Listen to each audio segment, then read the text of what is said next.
अकबर का जन्म 15 अक्टूबर 1542 ई 19 इसफंदरमिज रविवार रजब हिजरी का दिन या विक्रम संवत 1599 के कार्तिक मास की छठी एक को हमीदा बानो बेगम के गर्भ से अमरकोट के राणा बीरसाल के महल में हुआ था।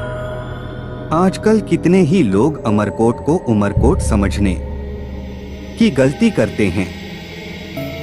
वस्तुत यह इलाका राजस्थान का अभिन्न अंग था। आज भी वहां हिंदू राजपूत बसते हैं। रेगिस्तान और सिंध की सीमा पर होने के कारण अंग्रेजों ने इसे सिंध के साथ जोड़ दिया और देश के विभाजन के बाद वह पाकिस्तान का अंग बन गया। अकबर के बचपन का नाम बदरुद्दीन था। 1546 ई में अकबर के खतने के समय हुमायूं ने उसका नाम जलालुद्दीन मोहम्मद अकबर रखा। अकबर तैमूरी वंशावली के मुगल वंश का तीसरा शासक था। उसको अकबर आजम अर्थात अकबर महान, शहंशाह अकबर, महाबली शहंशाह के नाम से भी जाना जाता है। बादशाह अकबर मुगल साम्राज्य के संस्थापक जहीरुद्दीन मोहम्मद बाबर का पौत्र और नासिरुद्दीन हुमायूं एवं हमीदा बानो बेगम का पुत्र था। बाबर का वंश तैमूर और मंगोल नेता चंगेज खां से संबंधित था, अर्थात उसके वंशज तैमूर लंग के खानदान से थे और मातृपक्ष का संबंध चंगेज खां से था। अकबर के शासन के अंत तक 1605 ई में मुगल साम्राज्य में उत्तरी और मध्य भारत के अधिकांश भाग सम्मिलित थे और उस समय के सर्वाधिक शक्तिशाली साम्राज्यों में से यह एक था। बादशाहों में अकबर ही एक ऐसा बादशाह था जिसे हिंदू मुस्लिम दोनों वर्गों का बराबर प्यार और सम्मान मिला। उसने हिंदू मुस्लिम संप्रदायों के बीच की दूरियां कम करने के लिए दीन-ए-इलाही नामक धर्म की स्थापना की। उसका दरबार सबके लिए हर समय खुला रहता था। उसके दरबार में मुस्लिम सरदारों की अपेक्षा हिंदू सरदार अधिक थे। अकबर ने हिंदुओं पर लगने वाला जजिया कर ही नहीं समाप्त किया, बल्कि ऐसे अनेक कार्य किए जिनके कारण हिंदू और मुस्लिम दोनों उसके प्रशंसक बने। अकबर मात्र 13 वर्ष की आयु में अपने पिता नसीरुद्दीन मोहम्मद हुमायूं की मृत्यु उपरांत दिल्ली की राजगद्दी पर बैठा था।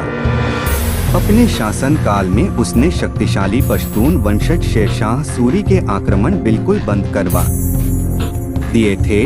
साथ ही पानीपत के द्वितीय युद्ध में नवघोषित हिंदू राजा हेमू को पराजित किया था। अपने साम्राज्य के गठन करने और उत्तरी और मध्य भारत के सभी क्षेत्रों को एक छत्र अधिकार में लाने में अकबर को 2 दशक लग गए थे। उसका प्रभाव लगभग पूरे भारतीय उपमहाद्वीप पर था और इस क्षेत्र के एक बड़े भूभाग पर बादशाह के रूप में उसने शासन किया। बादशाह के रूप में अकबर ने शक्तिशाली और बहुल हिंदू राजपूत राजाओं से राजनयिक संबंध बनाए और उनके यहाँ विवाह भी किए। अकबर के शासन का प्रभाव देश की कला एवं संस्कृति पर भी पड़ा। उसने चित्रकारी आदि ललित कलाओं में काफी रुचि दिखाई और उसके प्रासाद की भित्तियां सुंदर चित्रों व नमूनों से भरी पड़ी थीं। मुगल चित्रकारी का विकास करने के साथ साथ ही उसने यूरोपीय शैली का भी स्वागत किया। उसे साहित्य में भी रुचि थी और उसने अनेक संस्कृत पांडुलिपियों व ग्रंथों का फारसी में तथा फारसी ग्रंथों का संस्कृत व हिंदी में अनुवाद करवाया था। अनेक फारसी संस्कृति से जुड़े चित्रों को उसने अपने दरबार की दीवारों पर भी बनवाया। अपने आरंभिक शासन काल में अकबर की हिंदुओं के प्रति सहिष्णुता नहीं थी, किंतु समय के साथ साथ उसने अपने आप को बदला और हिंदुओं सहित अन्य धर्मों में बहुत रुचि दिखाई। जलालुद्दीन मोहम्मद अकबर, जिसे अकबर महान के नाम से भी जाना जाता था, यह बाबर और हुमायूं के बाद मुगल सम्राट के तीसरे सम्राट के रूप में उभर के सामने आए। अकबर नसीरुद्दीन हुमायूं के पुत्र थे। अकबर जैसे महान योद्धा ने 1556 ई में मात्र 13 वर्ष की आयु में सम्राट के रूप में उत्तराधिकारी का पदभार संभाला। अपने पिता की गंभीर अवस्था के दौरान सम्राट अकबर ने धीरे धीरे मुगल साम्राज्य के सीमा को बढ़ाना शुरू किया। जिसमें लगभग सभी भारतीय उपमहाद्वीप भी शामिल थे। उन्होंने अपनी सैन्य, राजनीतिक, सांस्कृतिक और आर्थिक प्रभुत्व के बल पर पूरे देश में अपनी शक्ति और अपने प्रभाव को बढ़ाया। उन्होंने अपने अच्छे प्रशासन के लिए एक केंद्रीकृत प्रणाली की स्थापना की और विवाह, गठबंधन और कूटनीति जैसी नीतियों को स्वीकार किया। उनकी धार्मिक नीतियों के कारण उन्होंने अपने गैर मुस्लिम लोगों का दिल जीता और उनको पूरा समर्थन मिला।